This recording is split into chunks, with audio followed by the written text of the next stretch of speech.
Hello, everybody. Welcome back to Writer's Block. Today we have author Rob Mortell. Rob, would you like to introduce yourself?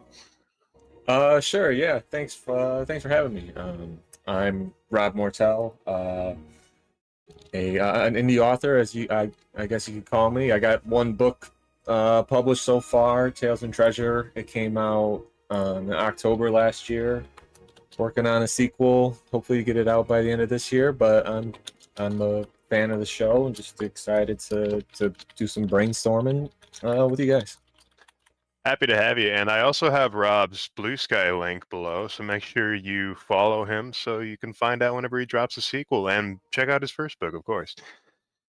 I believe it's the namesake of the episode. What did I name the episode? Tales of Treasure. Yeah, I did. Okay, cool. Yeah. So, Oh, all right. appreciate it. Thanks. Of course, man. One of the goals of the show is I like to bring on folks that are indie creators like us, and just I like to lift them up and show off their creative skills, and also advertise their stuff. Because come on, we got to make money. So, getting Hey into man, the hey man, yeah, no, that's it's cool. Yeah, no, it's we all that's one of my favorite things. Just kind of lifting each other up. So it's awesome. Yeah, I'm all for it. we're all in the same boat, at least on the same hmm side. Yeah. Yeah. But we're getting there. Yes, Speaking sir. of, how are you Yes. doing today, Red? You doing good? You Oh, I'm ready? okay. Operating on 4 hours of sleep, but that's the usual for me. So, I'm gonna duct tape you to your mat one day just so you get some rest. no, no, no, no. No such thing as me getting any real rest. No rest for the wicked. So, Writer's Block is a show that we each bring three words, and we do a just world building based upon those three words. Omni and I have already built a sort of wide blank canvas for a world, and we're letting guests fill it out in any little colorful way they like. So, Rob, let's go ahead and start with you for our first word. All right. No pressure here. Look, I think I'll use um maybe kind of tie in. Let's go with myth. Myth is the first word. Myth. Yeah. Nice. Awesome. I like myth. So, did you have a thought process behind choosing myth, or?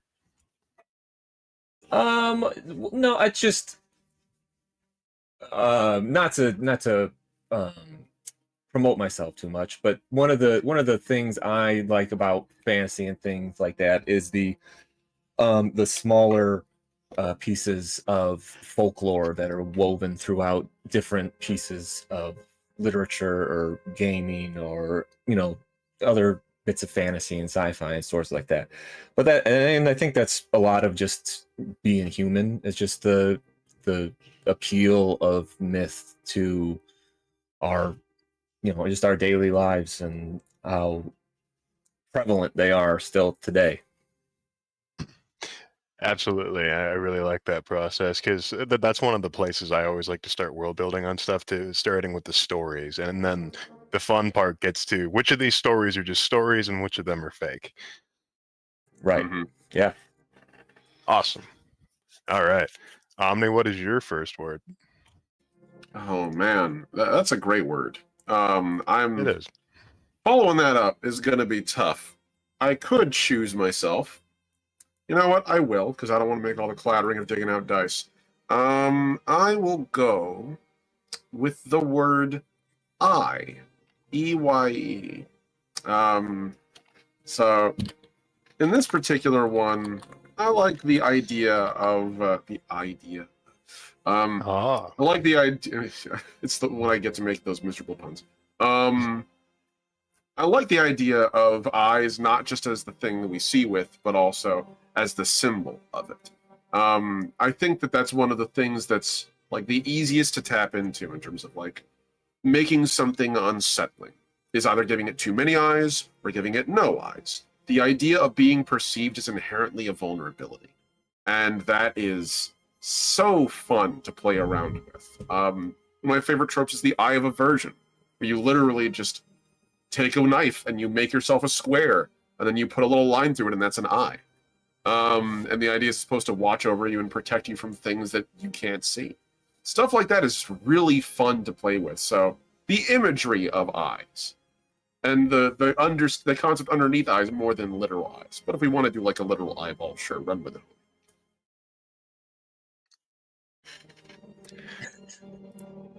I've enjoyed your approach this season so far. I feel like I'm sitting down with the most pretentious words imaginable, and you're just taking like completely fine words. And I'm just like going out of my way to just be like, I'm gonna pick something that makes me sound smart. See, the difference is, Red, I'm taking the simple words, but interpreting them in the most pretentious way possible. You're taking the pretentious words and interpreting them in the most practical way possible. In the middle, we meet, sir. Yeah, I mean, that's what makes us pragmatic, and that combined with the guest rounds everything out. So, okay, my first word is matriculate. Man, I actually had to bust out the dictionary whenever you speak, as of late. It is to be enrolled in college. Oh. There is matriculate, which is to be enrolled in college, and then there are matriculates who are enrolled in college. Well, wow, that's an old world. Yeah. It's a bit archaic, but I believe that archaic serves fantasy better than most words. I mean, it's a well-known thing. But I was thinking that, like, just because it's the afterlife doesn't mean people aren't learning things anymore. I was thinking, like, what do people attend universities for? If we're going to even call them a university, I like the idea of them being just like giant lecterns, basically. Amphitheaters where people are taught things, et cetera, et cetera. Be that through story, be that through studies and whatnot. So I think that sort of, pun intended, opens the book for a lot of different ways that we can look at it. You know, just education as a whole. And how do people record things here? How do they record things? Are they recorded on something like a medium such as paper or stone tablets? Are they recorded in the very soul? I think that's up for us to decide this episode, maybe. Fair. I love the idea of like the old school, like colleges, the literal classical college, which was basically just you and 50 people, probably an elder, are all shooting the shit about a random topic. It's such a satisfying image. Yeah, it's literally classical discourse. All right. Rob, what is your second word? My second word here. Let's go with vilify. Oh, I like vilify. I think it ties in nicely with the first word, myth. You can go in so many different directions with how a myth is told. You can speak in different abusive manners about certain things, or about maybe it's the person who's delivering it specifically. So I think you can take it in a few different directions, and it gives you a little bit of openness for world building there. Yeah. And vilify, if I remember correctly, it's more of like a written form of like being aggressive and kind of almost condescending, sort of in a hateful manner. Right. Yeah. You generally use it's abusive, it's hateful, it's generally written. But I think you can speak it too. But I think generally, in context, it's written. See, that's very interesting. I think we're gonna have to touch on the medium of communication and like writing and stuff like that, just because of that word and my first. So. Yeah, no, absolutely. I love the idea of it, especially in writing. Usually, you think of vilify in terms of the villain, but you don't really think about the work that goes into making them the villain. I love that. I guess word 2 then on my end. On you. And I'm glad I wrote down a couple extras because you guys wrote some really cool stuff. I'm going to bring the word stone into this. So. Can I get a rocket stone? rock and stone. So for me, I'm bringing this word in a reaction to what you guys are bringing in. For me, I've always like in my head for the setting we've been working on these like massive towers, that kind of thing. My mind is always stuck with the idea that there's like some stone component, right? Towers are almost universally stone unless we're talking modern. And so like for me, I was like, oh yeah, like alabaster, like granite, like the material that they're made out of. But now that we're talking like the written word, the spoken word, matriculate, vilify, myth, and the topic of bringing things up. And my mind immediately went stone in terms of a medium. Stone tablets, stone pillars, stone plinths, stuff like that. So I'm just going to add the material stone and see where we go with it. See, you said you had to introduce this word in response, I like so it sounds like you would like to stone me in response to my word. Correct. Okay. I cast stone. I cast rock very hard. Fling. Man, if I could put fling in every single setting I ever make, I would. Here comes a pretentious word. Are you ready? Let's do it. Precocity. Oh my god. Precocity. Precocity. Specifically in the of mental powers, but exceptionally early or premature development. It can be used to refer to mental powers of an adolescent or sexual. I'm gonna ignore the other side of that. Just the idea of like something becoming quickly nascent at a very young and unexpected age. So I was thinking how we could apply that to this setting, since we don't necessarily have children, quote unquote. Mm-hmm. That's a whole thing. I don't want to go Ed Greenwood on like how things procreate and stuff like that. I just like the idea that souls arrive here and they are part of the world. Romance is a thing, sure, but there's not any. I don't think a soul can have another soul with a soul unless they. Never mind. I don't want to get into that. We don't need to get into the discussion of how they boink. Just like be aware boinking is possible. Anyway. Okay. But. Precocity is like a youthful soul, maybe a youthful soul that was taken early from wherever they died. How do they show development as, let's say it's like a young man's soul, like a 19 or 20, versus an old man's soul, which would be like, 80, 90, maybe even 100 or more. What would the differences be? And would like a young man's soul, like how would they develop in this afterlife here? And how fast? Interesting. And would it be more difficult for an old soul to adapt to this world than it would be for a young soul to adapt to it? Thus making making the young soul seem that they are of great precocity. Interesting. I never would have expected you to break out the adjective version of or a slightly different variation of like precocious and then use it like that. But it makes sense. You could probably even apply it beyond like younger souls as well. Just like the speed at which all souls adapt when they're brought into this state. Like basically when you're newborn, or to a degree, like, it's, smartness or skill achieved much earlier than usual. That could apply to any stage in life. So I like that. That's a very cool one, Red. Thank you. Rob, you have your final word.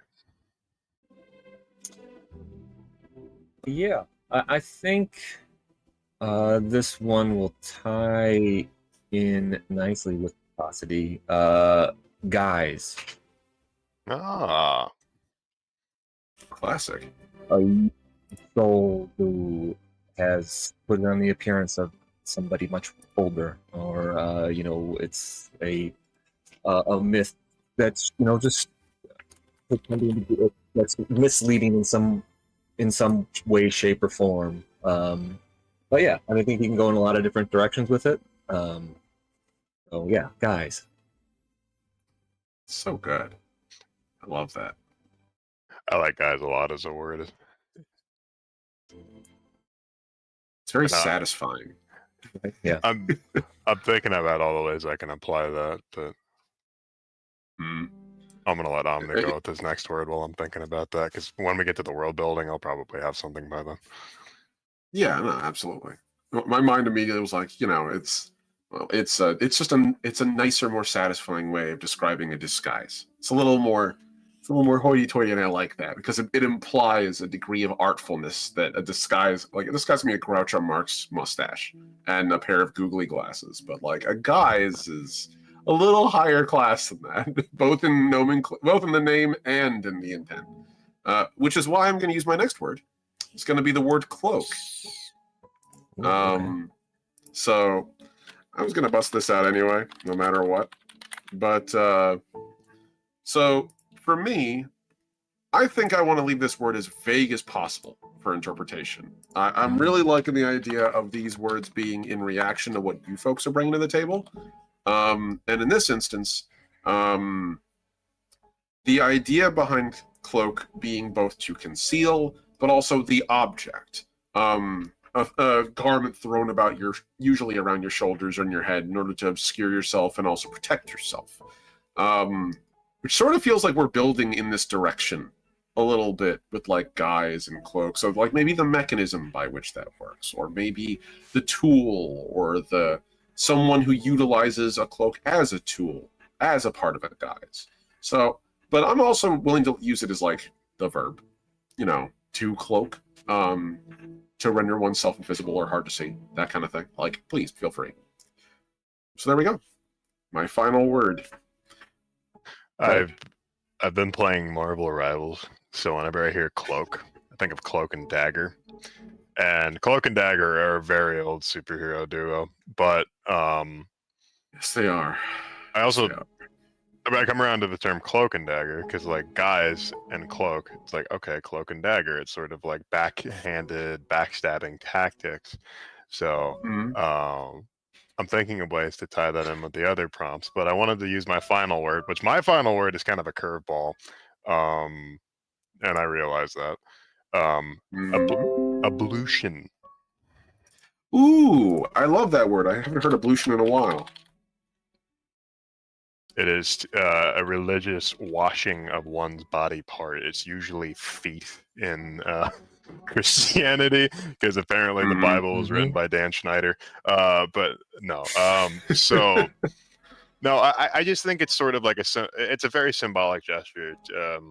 The reference I know is the Christian Bible about the washing of one's feet is like just a grand expression of respect, love, devoutness. But I was wondering how we could sort of do that in this setting, since I had this idea a while back about like soul wells, about where souls are sort of like born and formed, like at least new shells to contain them. And I was wondering, is there some sort of ablutions rites for sort of rebirthing the soul once again? We could go along with that, or we could tie it into the philosophy of since we're the whole like what's I want to tie like a weird religious sort of bit into all of this, just to sort of like throw it all off, because right now it has a very academic feel, and I kind of wanted to impose the counter argument for academia.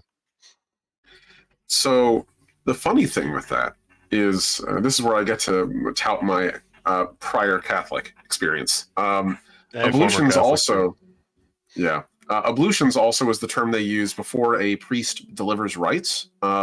Usually someone will walk up with an urn and a bowl, and they'll pour water over their hands, and they'll literally wash at the altar and use a towel. That's what that is. Technically, it's called ablutions. But in addition to that, also the idea of academia and religion is tied going way, way back. And to the point where, like, even to this day, a lot of people often think that they're opposed, but I like to point out to folks, like, the only reason we know about 2/3 of the stars currently in the sky is because at the moment, the Papal Observatory is currently in the process of documenting. And no one else is willing to do that because it's a very unsexy, profitable thing. But they have all the money the Pope can throw at them and all the time in the world, so they do it. So stuff like that, I love. I love the idea of combining those. Even I think that could be very fun.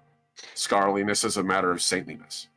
It was one of those movies you watch in your classes at school, but it stuck with me. It was a movie about Martin Luther and the 95 Theses, and I love including theories of the idea of philosophy, intellectualism and philosophy in religion, and how the two can go together, but very often, due to the inability to change people's minds, the flexibility and the elasticity of it, it just sort of becomes this thing where you're talking to a wall.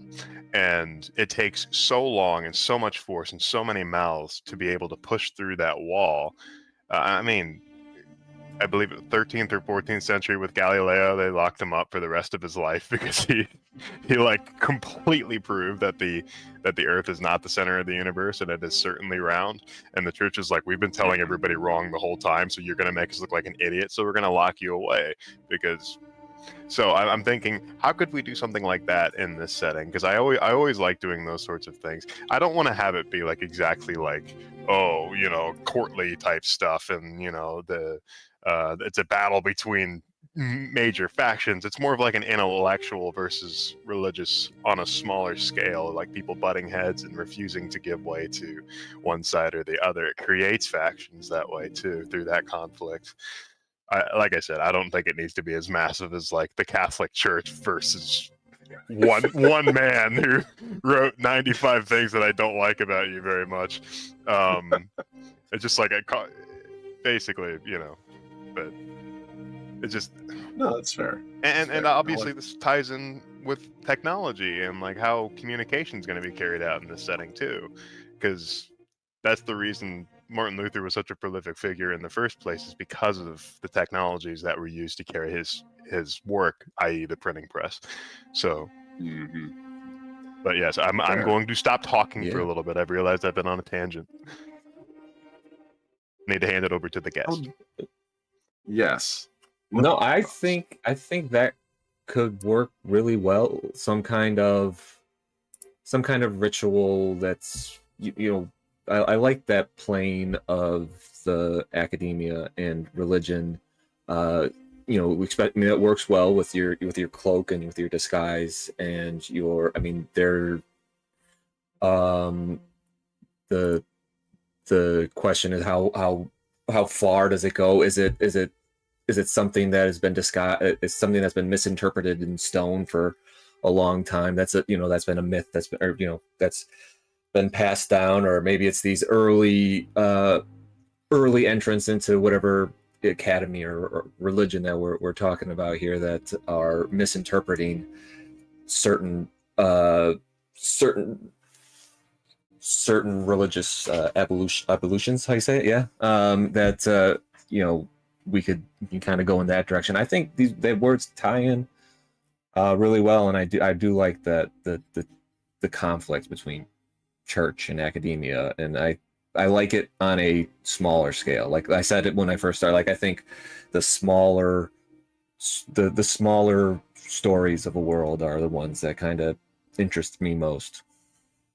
Yeah, and sort of I like the way you tackled this in a very like sort of like broad, wide stroke sense. So now we can start like focusing down into the minutiae and the details, like start getting things names and stuff like that. And I wanted to tie it into your first word, myth. We could make this a whole myth about we could make it the philosopher versus the penitent. You know, it's just like they both believe in like very strongly different things, or so they believe, and they find out that they have a significantly more common ground than they previously would have without being more open-minded about things, but their factions still don't care. So it's like a platonic Romeo and Juliet of the mind. I like that, yeah. It's an interesting idea, really, like the divide between the two of them and inevitably a bridge between them, right?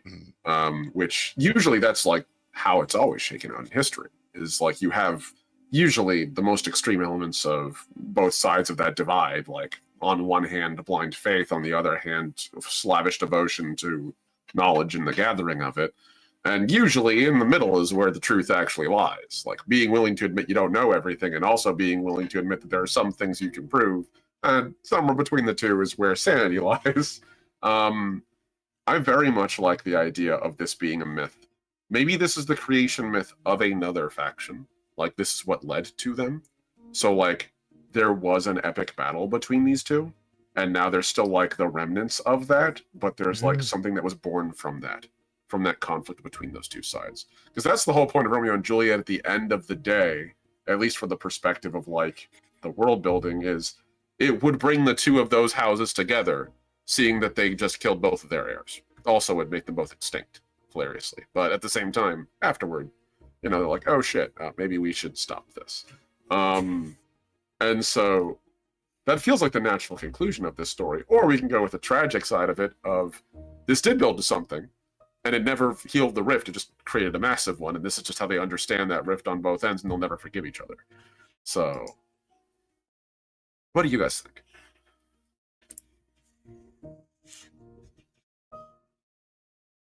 I'm trying to yeah, I like that.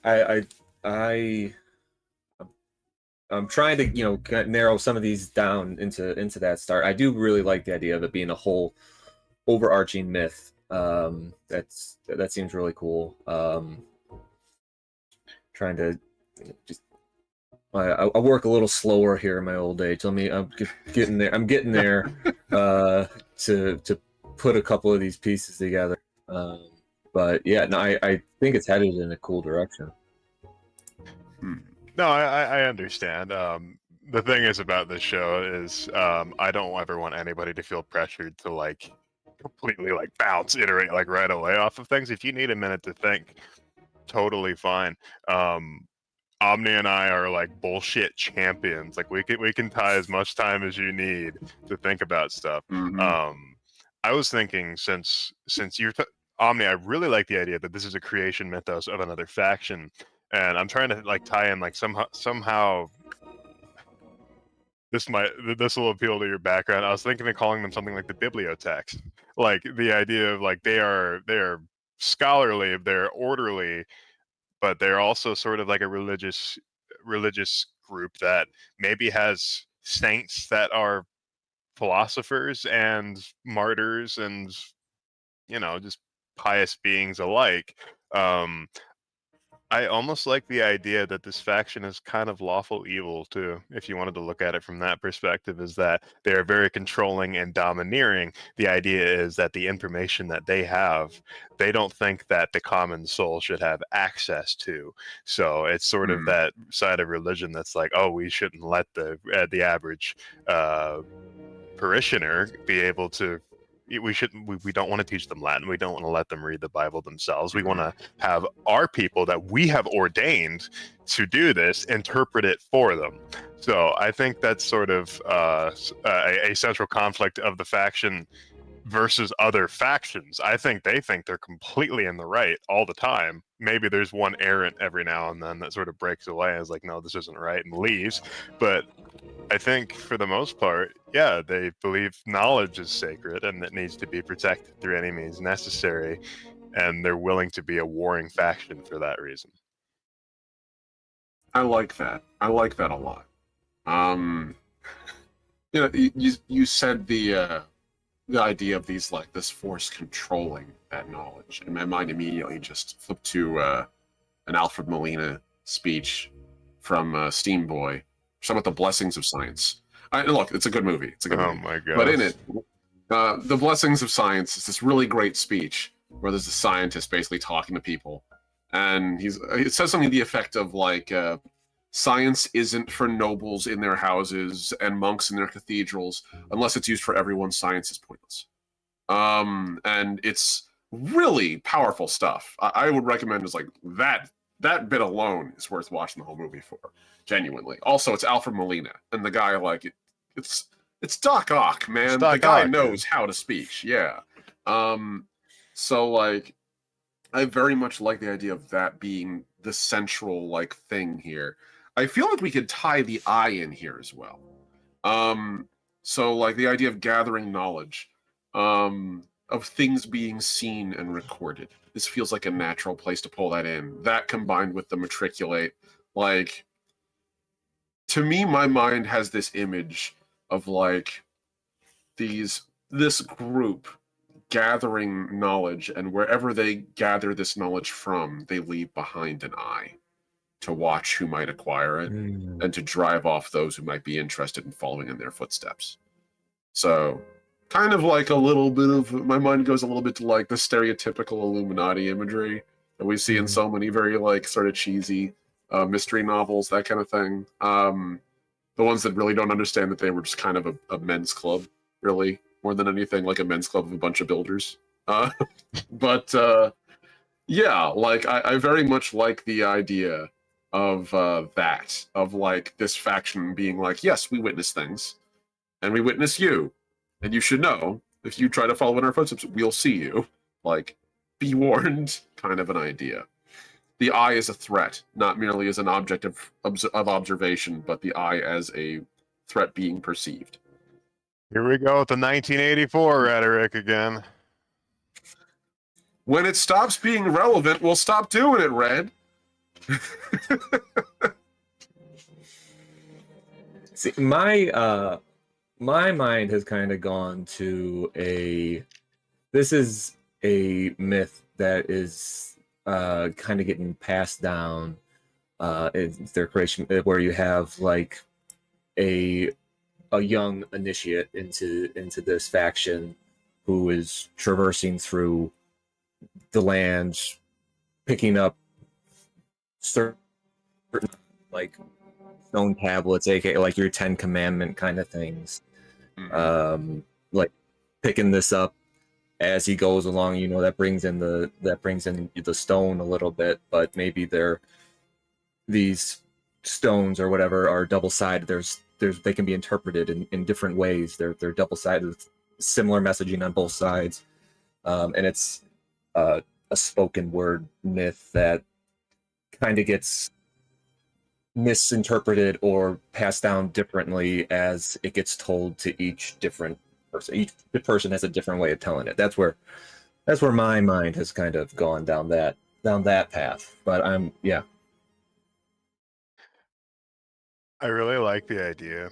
You just gave me this amazing idea for like, so millennia ago, eons, if you will, there was a fellow that made these stones in the afterlife and left them for that, to grab a word from our previous session, neophyte to find.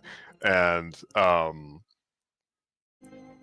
this guy, I like the idea that he was basically just not like live blogging, but like maybe like vilifying things, that like just writing down all these things that he absolutely hates. Like it's just like, oh, those people that live in the towers, they throw down all their detritus upon us. They treat us like trash, blah blah blah. And then the other side is just like, you know, but they have some good points, blah blah blah. You know, I was like, they're pretentious and shitty, with an air for precocity, but he's willing to give up some things. And like I like the idea that this guy goes around, writes down all of his opinions that are like outright belligerent, and then eventually returns to each one of them, turns the stone over, and corrects himself, or doubles down. Like, yeah, I was right on my first interpretation, or no, I was a little bit too hard on X, Y, or Z thing. He could be literally talking about a flower, or he could be talking about an entire major faction. But I like the idea that they misinterpret this guy as being like some giant, wise, godly sage, but it's really just an ancient soul that nobody really like. Nobody knows where they came from. But they believe it's like, oh, some powerful deity left these for us. No, it's just some angry dude that wanted to live tweet everything that was happening in his life with a language from the old world that they're still trying to translate. Because, Rob, you said something earlier about like part of a myth. I think there should be like a Rosetta Stone for this guy, like his equivalent. Like they found ways to like translate things that he's saying. And I think a lot of schisms would happen within the faction because people would probably overinterpret what he's saying to sort of like make it sound grand and verbose. I'm saying he. It doesn't have to be a he. It could be anything. But they're just misinterpreting these like really simple things to be really grandiose and magnificent and just full of all sorts of different rules and tenets. But I was reading Canticle for Leibowitz recently, if you couldn't tell. That's kind of what happens in that book, is that they find these simple like scientific notes, but it's in such an old version of English because it's so far in the future that they interpret it as holy. So it's sort of it's a funny, dramatic irony-esque misunderstanding that sort of leads into a giant faction being created, and an argument could be made for this faction being victims of a man's live tweets. Really like that. I think that's better than what I came up. That's good. I like it. No, it's not bad. I was just iterating off of what you said. I mean, like that's the fun thing about this show, is that, you know, we bounce ideas off of each other and just build and build and build. What's I really funny, like it. I think. Yeah. Go ahead. No. Oh yeah. No, I'm just saying. I think that's awesome. I think he's as a false prophet of sorts, as you know. I mean, it really. Yeah. No. I think that's really cool.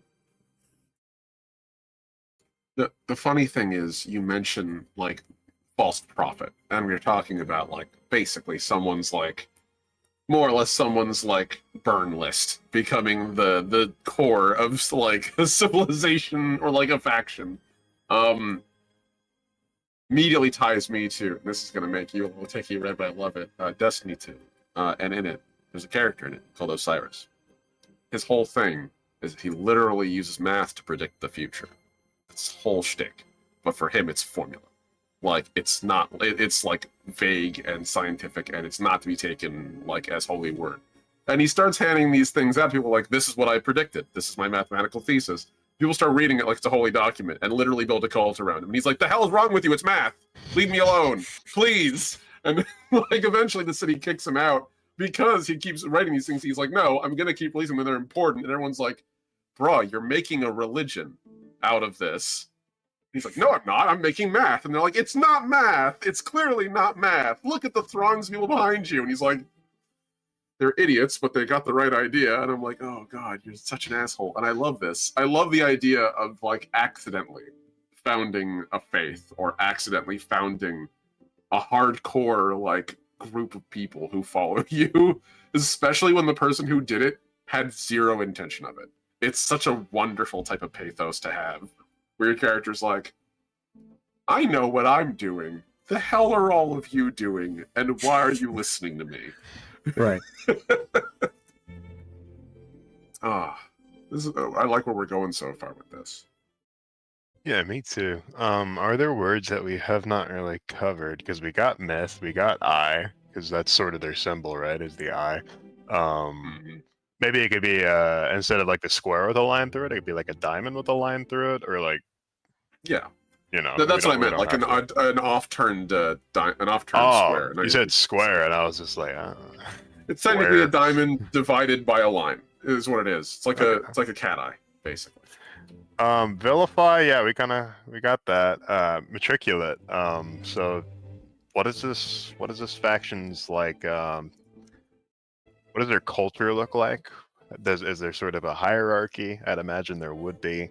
But let's narrow that down even further. What does the average matriculate look like? Just like somebody that's being educated by the faction. Well, what are they being taught? How do they live, etc.? My first impulse is monastic. Like that's my first thought. Like even like the old classical like colleges, those guys just show up basically with robes, and you know, if they had it like maybe notes, if anything, which as I recall, they didn't even like to take notes for a lot of that stuff. They just kind of riffed off of it. Turn your tablets to stone 3, please. As I recall, there was even one of them that was famously so against the written word that he thought they would make everyone idle to not be able to remember things. He was also, as I recall, a ripped-ass wrestler, but that's a whole nother story. Greek philosopher. So, like, I like that idea of it though, of like for them they're scholars, and like in the classical sense, but I feel like there's a clandestine element to it as well, almost cultish, the sense of not everyone's welcome. In fact, actually, they do their best not to be observed when they have these very open, interesting discussions, probably about these documents, right? Like about these tablets of old. So it's a very robust conversation that's a very limited number of people. But to them, they're like, oh yes, we're scholars. And outside they're like, nah, you're a cult. Like, obviously. Not so. I mean, I like that. I think, you know, like they're aware that it's not the most sane sounding things that they are devoting their passions to, right? Maybe they're, you know, not that it's not like a race thing, but they have like cloaks like the KKK that are hiding themselves while they're interpreting. You know what I'm saying? Because they know deep down this isn't, you know, this doesn't make us look particularly well educated, whatever it is, or it makes us look hateful, or they know it, something like that. I mean, that's just a way to tie cloak into it. That's all I was. But you know, I mean, like they know that this isn't this. Most people don't believe this, but we're passionate about it. We got a group here. I like the idea that there's some shame to it. Like, they sort of. I like the idea that. Well, I did already kind of pitch the idea I wanted these guys to be a little bit evil, since like their false prophet character clearly wrote some hateful things about like the way people are, the way things are, et cetera, and they actively collect this information trying to find more of these stones. And the outside population has seen them as nothing more than bullies that just take things that they believe belong to them, even though they don't.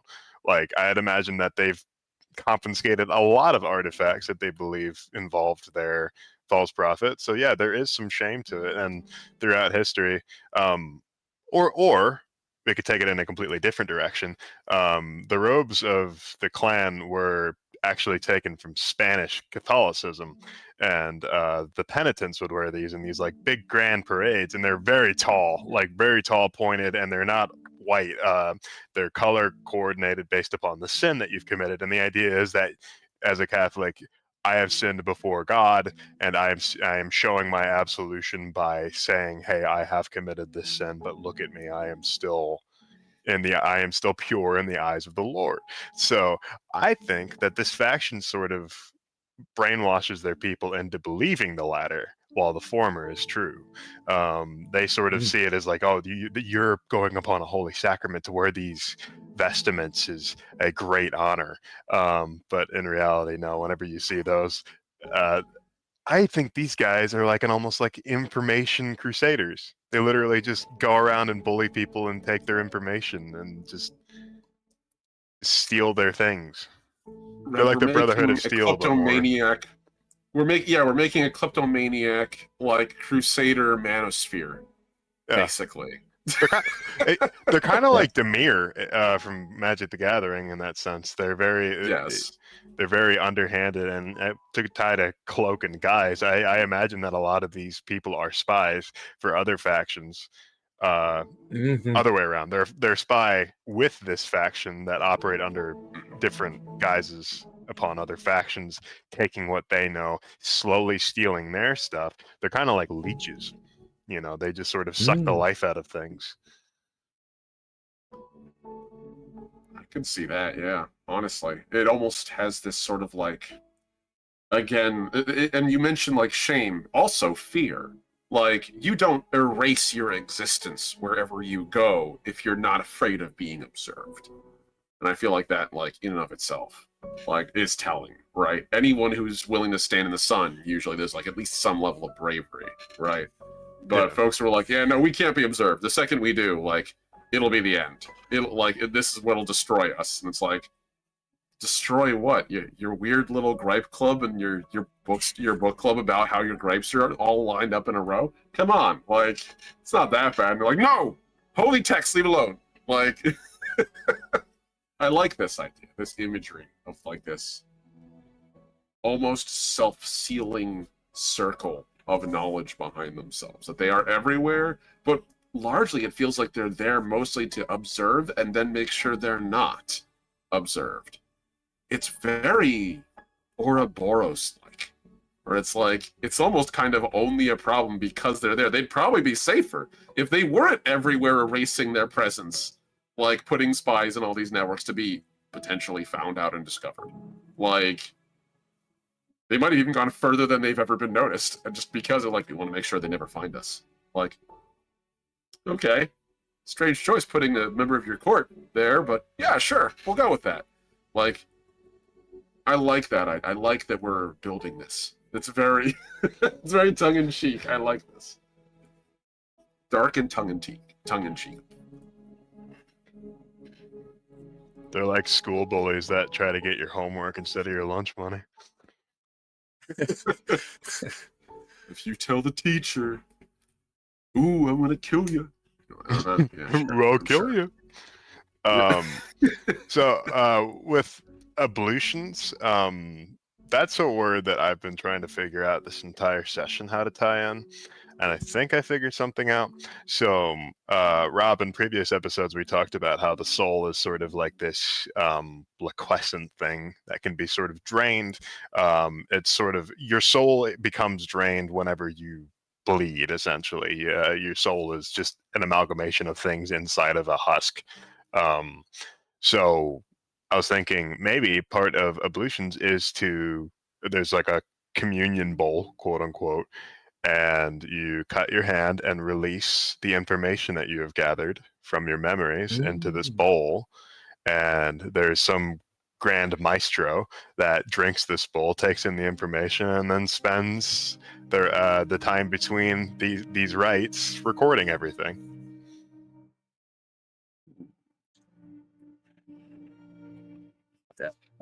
I picture that really well. That just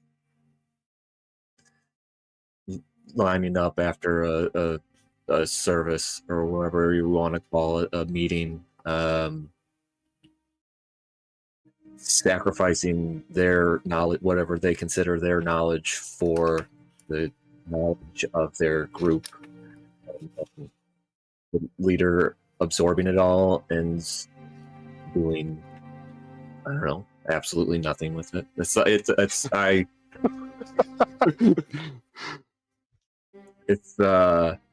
doesn't have to be one of those, but yeah, that's cool. I like that.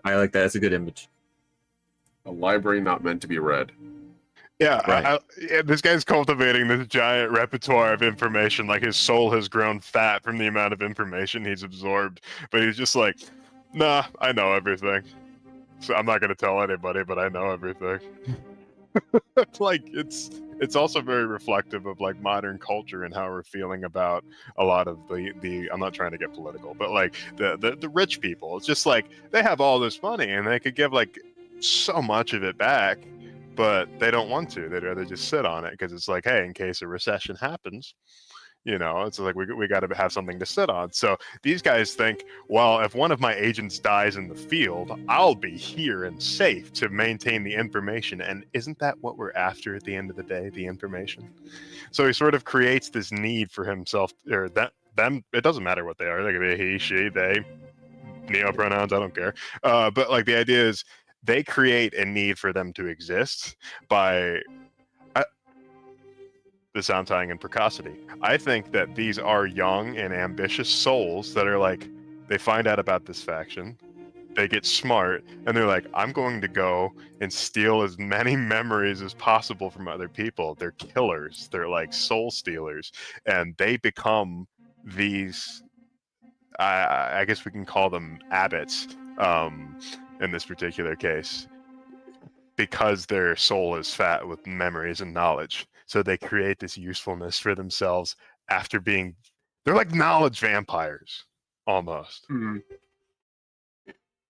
I like that. Really leading into the blue-black vampire cult vibe there, but that's a good one. That is a good one. These guys are giving Orzhov kind of vibes too. It's true. I mean, it doesn't hurt the fact that everyone's ghosts. That definitely leans into it too. But oh, I dig this so much. So we have this faction that hoards knowledge. Its sole purpose seems to be to gather knowledge and debate its existence, then forget it, record it for the benefit of singular individuals, who then bury that knowledge, and then make sure no one can follow behind them. They're eradicating knowledge, is what it sounds like.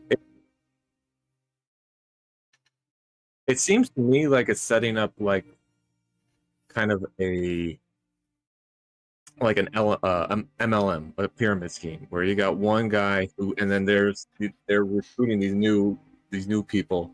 And the new people are recruiting new people, just continuously feeding knowledge towards the top of one pyramid. You know what I'm saying? Yeah. Mm-hmm. Yeah, very much so. That's interesting, and it's sort of like this comes to mind just because the rule of two with Star Wars with the Sith, the idea is like there's always going to be an apprentice and a master Sith, but the apprentice is supposed to eventually overcome the master by killing them and take their place and then gain an apprentice, and it's just this sort of vicious cycle.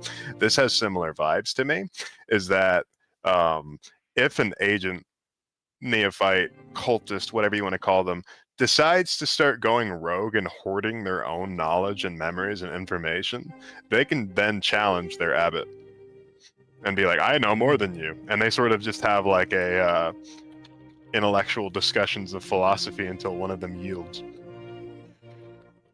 Or kills each other. I mean, you could stab your abbot in the back if we're going with the cloak and dagger sort of thing and just kill them. But I mean, we've talked in the past about memories literally being able to be weaponized. Like, theoretically, these guys arguing over memories and the interpretation of it, like, they could be honing a weapon to kill each other, literally in the middle of a discussion. They could be like, oh yeah, blah, blah, blah, blah. And then one of them grabs the idea and literally rams it through the other one to be like, no, fuck you, I'm right. And then... Is this the Occam's razor thing? There's like a sword sort of like... Yeah, exactly. The simplest answer, right? Like, they're honing it to the sharpest, simplest answer. But like literally in my mind, just like that image of, because again, also like my mind keeps going back to the fact that we have an intentionally, overtly petty and arrogant kind of energy with these guys. It's very, I wish there was a more eloquent way to say it, but sometimes the modern terms are the right terms. Small dick energy with this faction. Like lots of that in this faction. And so like these guys are exactly the kind of folks that would be fight clubbing it out if they weren't so dedicated to the word. And for them, they're in a setting where they theoretically could. So like I imagine very much there's a lot of like petty infighting within this sub-faction between different scholars, especially if they're trying to garner the favor of that biggest one, like the most important one. Because we're talking about a church, right? Like my mind goes back to like learning about how like sometimes the altar kids will literally like click it out with each other. We're like, no, I'm the one who brings the ablution water to the priest. I'm the one who brings the wine. I'm the important one. And the other ones are like, for God's sake, man, we're here because Sunday school. Like, we're not here. Like, come on. Like, so like that's the imagery I have in my head of like these epic debates, and the ones on the outskirts are like, maybe I can be as cool as these guys are one day. And these guys are actually just petty kids squabbling over the words of some other guy until eventually either one of them just goes like, fine, whatever, it's not worth getting upset about.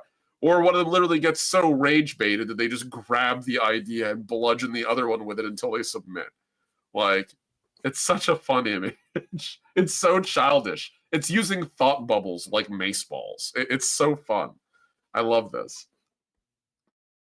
I know it's not a like, we're not making a happy-go-lucky comedy faction here, but like this is, to me, this is like peak parody levels of like arrogance that can be worked with. Mm-hmm. Yeah.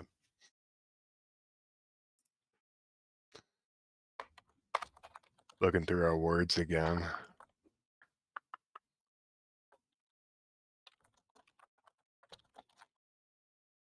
Robbie, you got anything over there? I was just trying to think in a way to tie back the false prophet and why the bigger the people in charge of this faction would be holding, like, are they holding out for some sort of return of the false prophet, or for with this information? Are they literally just doing nothing with this information? Like, that's, I was trying to tie it into an overarching myth, you know what I'm saying? Like, there's a larger, there's a reason, however silly it may sound, there's a reason for every overarching reason for the hoarding of this knowledge. Okay, I really like that question because it's getting me thinking about, like, because I could give them sort of a holy mission instead of just like sitting on things.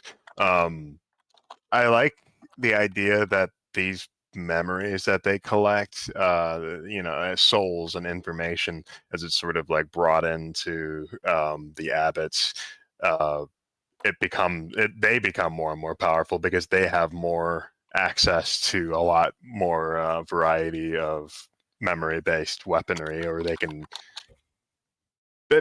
have a significantly greater power than most souls can because they're so bloated with knowledge. So I think that a lot of them believe not only they can use it as a weapon to defend their people, they also believe that they will eventually come across the memories of this god. That's what I was And thinking. yeah, so like, because that sort of introduces the main conflict, is like, oh, these seem to be the memories of the things that we have written down, and they are like the purest form of memory of this thing. They are firsthand. So that means that our prophet, or our deity, our god, was just another soul. So it sort of creates this, like, do I share this information and create a schism, or do I keep this to myself and form my own faith anyway? I think that could be an interesting sort of take on it. But I like the idea that the abbots believe that by gathering enough memories, they will eventually be able to join with other abbots in like a grand ritual to sort of resurrect a god. But they have a bunch of ritual rites and ways to carry this out, but they don't have a realistic way of knowing how to do it because they can't get abbots to. Abbots are so mistrustful of one another, it's hard to get them all together in one place. So sort of introduce the idea that they're going to create a false god through their misunderstandings. I love that, actually. Because we have talked about the idea that this is technically like, Hereafter has no like defined religion underneath it. We No. don't have like a singular entity that is the god of Hereafter. In fact, the mystery of how people end up in Hereafter or how it got there is kind of the point. And so, everyone handles it a little differently. Some folks are like, they'll give it up they'll literally give it up unto God. They'll embrace the mystery. Others will like seek to find answers.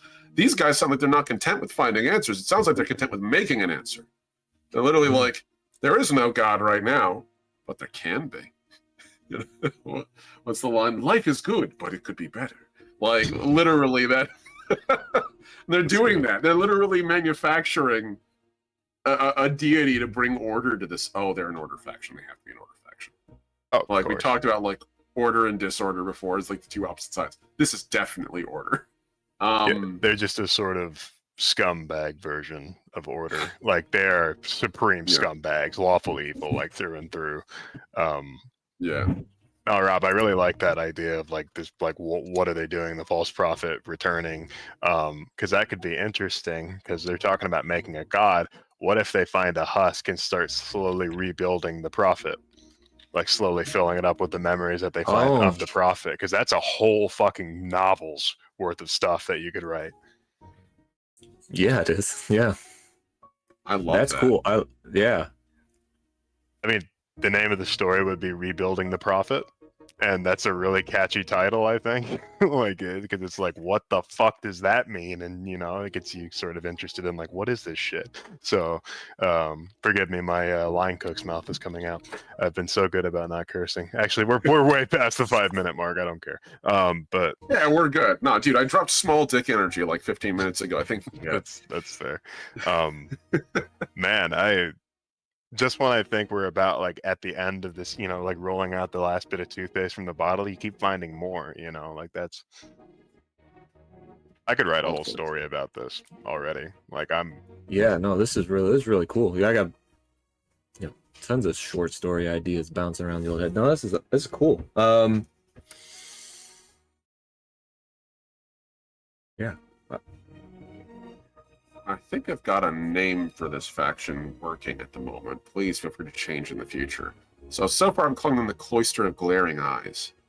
But that can change. Because I like the idea of like these guys are like, they are manufacturing a god sage. That's what it sounds like. They have their ancient prophet, their ancient sage that they've been like pulling knowledge from.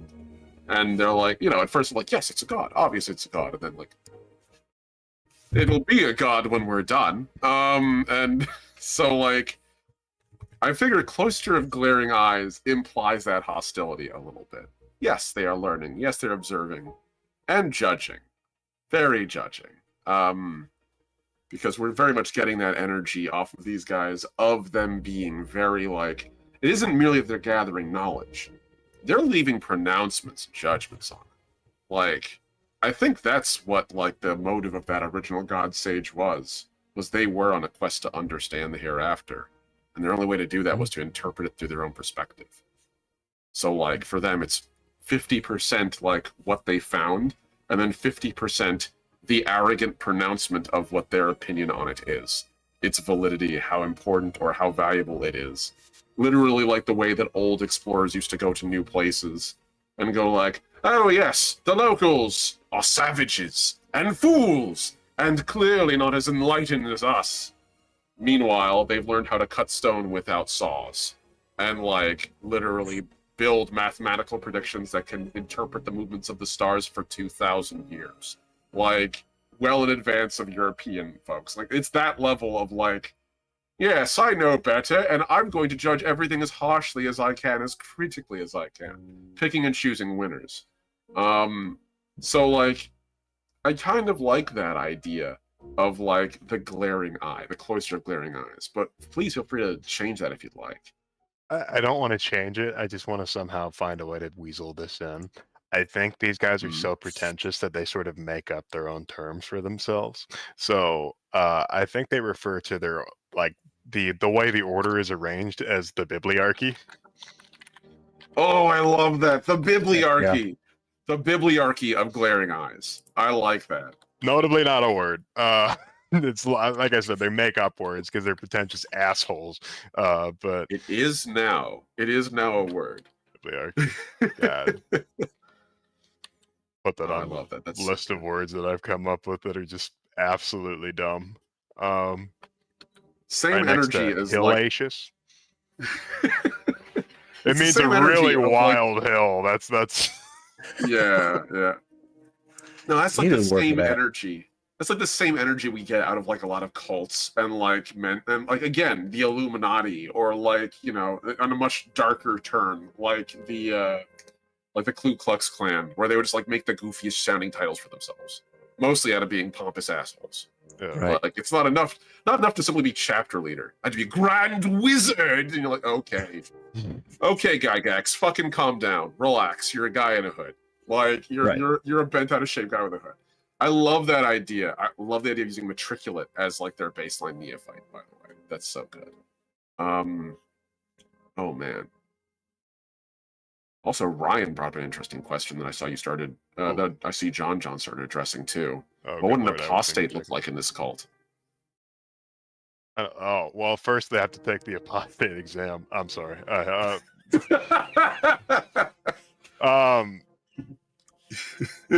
So somebody that I don't know. See, I think Ryan, I think that's where we start having schisms in this faction, and they sort of have sub-factions of sub-factions because they disagree on one thing that the abbot does, or they believe that the abbot goes against the beliefs of certain XYZ. The story that we pitched of like literally them rebuilding the prophet that actually made these tablets and started this religion by accident, by proxy. I think that's where you start running into things as they realize that there's a lot of logical fallacies within the church, and that's where things start getting deconstructed and reconstructed again, because there's that whole idea in the faith of most of the time people won't give up their faith, they will simply reform their perspective on it. So I think there's a lot of reformations of perspectives, so to say. So there's a lot of apostates and they make their own factions, and many such factions die out.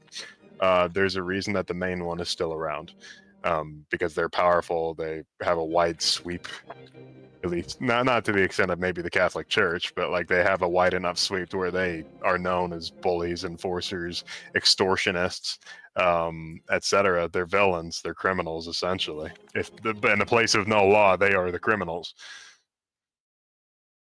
Could these factions that break out be based on, so let's say that there's 12 stones or whatever that the false prophet had left. Could each faction have been broken off of each one stone, and then those people stringently follow one of these tenets, or maybe they don't believe in other parts of these other tenets, but they strictly follow this one, and then the subsects break off, like Christianity? That makes this faction like it takes them from like toothbrush levels of bristles to like giant deck scrubbing breath levels of like different factions. I like that, the interpolation of that too, because that gives like individual monastic orders. So the idea of them like each one of them interpreting one stone, because like one of them could be like, yep, John was drunk at the function again, let's never use substances that impair our judgment. And they sort of like base their entire knowledge off of that, and they like do research about like, oh, this soul lost a lot of their memories because they imbibed in this strange smoking thing, this evil leaf they found in the woods, so don't do that. And they sort of enforce their will upon everybody around them, in a faceless sort of cowardly way. But I'd also imagine that a lot of those sects that follow the different stones, a lot of them choose to be invisible, like they choose to hide. I think a lot of them are outright bullies and extortionists, and people sort of believe that what they can see, the bullies and extortionists, are the only ones. So it gives them a really nice cover up to do underhanded and espionage-esque things with the other stones. I guess we could call the different factions of this faction stones. Yeah, I like that. Yeah. Stones. Sect. Just have that right there. Stones. Sects. Too arrogant, too self-informed. Could it simply be apostasy to refer to the prophet as a person rather than a god? Absolutely, yeah. Yeah, that would be an entire central conflict, because you're sort of bringing into question the faith itself as like, is this faith based upon facts, or is it based upon a large sort of magical deity? In a funny, interesting kind of way, we've made a faction that's built around this mentality stance, gathering knowledge, debating it, of building on, like, of this scholarly, collegiate style, like, thing that we've, since classical times and beyond, engaged in some form or another in humanity, but we've completely inverted it at this point, right? Like, these guys are too arrogant, too self-important, too judgy to actually tolerate meaningful differences of opinion and meaningful, like, evolutions of thought. And every time that one of them does really propose something radical that could be of benefit to them, they shatter and splinter into 100 different sects because they're all infighting. Like, they're literally incapable of tolerating that difference of opinion, which is the underpinning of actual collegiate work, is having a distinction of opinion and perspective, and having the wisdom and the willingness to acknowledge that and draw strength from it. And these guys are like, no, No, that's definitely wrong. No, fuck you. In fact, you're not allowed in the treehouse. And they just kick each other out. I love that. In fact, points at him and this giant like knowledge needle pierces him and explodes him. That is my retort to your opinion. Oh man, I love the idea that maybe they're all trying to make the God Sage themselves. And so, like, occasionally that infighting, when it does devolve into violence, which it sounds like inevitably some of these idiots fight club too much where it will devolve into violence. They literally steal that God Sage vessel from the other one and just upend it into theirs. Like, literally just, like, fighting over that resource. And so every time they split off, they're like, no, fuck you. And they grab their handful of memories and run away and put it in their own sage vessel. And so you have all these guys who maybe ostensibly they theoretically could manufacture a god. Maybe they could if they could ever not be the arrogant pricks that they became. But they're literally incapable of it. Like, they will never succeed. They can't. As long as they continue to exist as they do, they'll always splinter and break that apart. So there's probably like a couple of like kaiju level god sages hanging out somewhere in the hereafter, but like every couple of years some asshole makes a point the other doesn't like, and then they break it in two and then run different ways like guys who grab different parts of the Twix. Ryan asked, once they gather the knowledge, is it removed from the minds of the people they stole it from? Like, is there a sort of intellectual devouring happening? Yes. Yes, Yeah. that is. Yeah. That's what we're going with. They also do police knowledge, so yes, sort of to the latter. They don't outright just steal people's memories.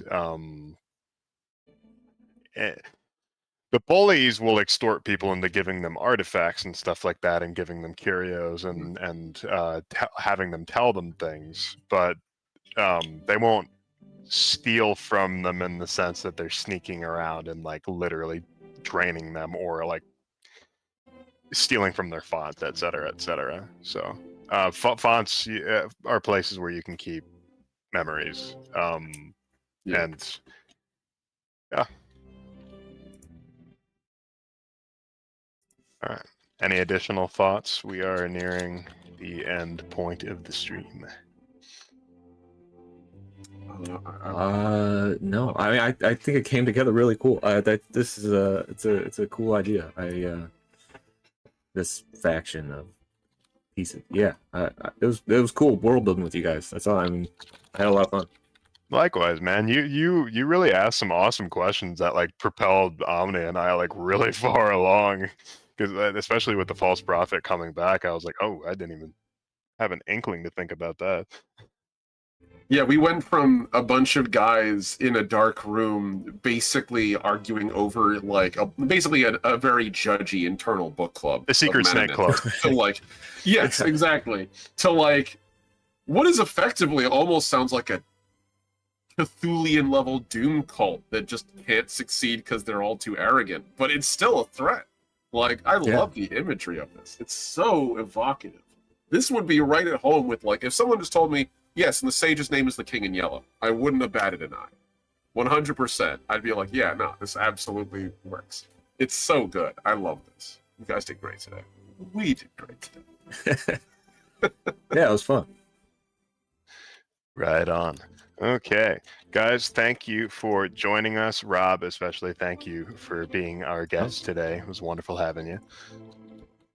Yeah, thank you for having me. Of course. I am posting a link to Rob's book at this moment. Please check it out. If you have Kindle, it is $1, or I believe Amazon has a bunch of deals going on where you can get it for free, or you can buy the paperback. Do you do the print on demand on Amazon? Print on demand. Yeah, through Amazon. It's also available anywhere else. If you don't want to go through Amazon, it's on. I did it through Drafted Digital, so it's on Apple and Barnes and Noble and a bunch of other places too. But you got to be out there everywhere. You got to be out there on Amazon if you want to get there. But if you don't like Amazon, you can find it other places too. I totally understand. My first novel is also on Amazon because you need the ability to push that. I'm going to go ahead and put that in the description of the video because my own YouTube channel is preventing me from posting links. Fun stuff. But All right, guys. We will see you all next week at the same time. Guest TBD. So if you're interested and got some extra time next week, I have a tentative guest up in the air, and I'd really like to have somebody solid for next week. So that's my parting words. If you guys have anything to say, please, by all means. No, all I'll say is thanks for having me. It was awesome world building with you guys. You guys are doing a cool, fun thing here. It's an awesome show. So I'm got yourself a fan. If you ever need a guest in the future, I'd be happy to come back then. Heck yeah, we'd be really happy to have you. It's been awesome having you. Oh yeah, absolutely.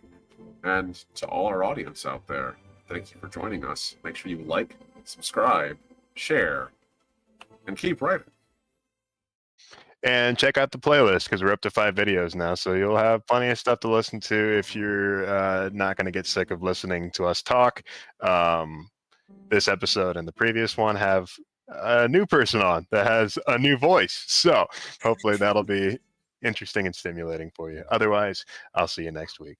Thanks, guys.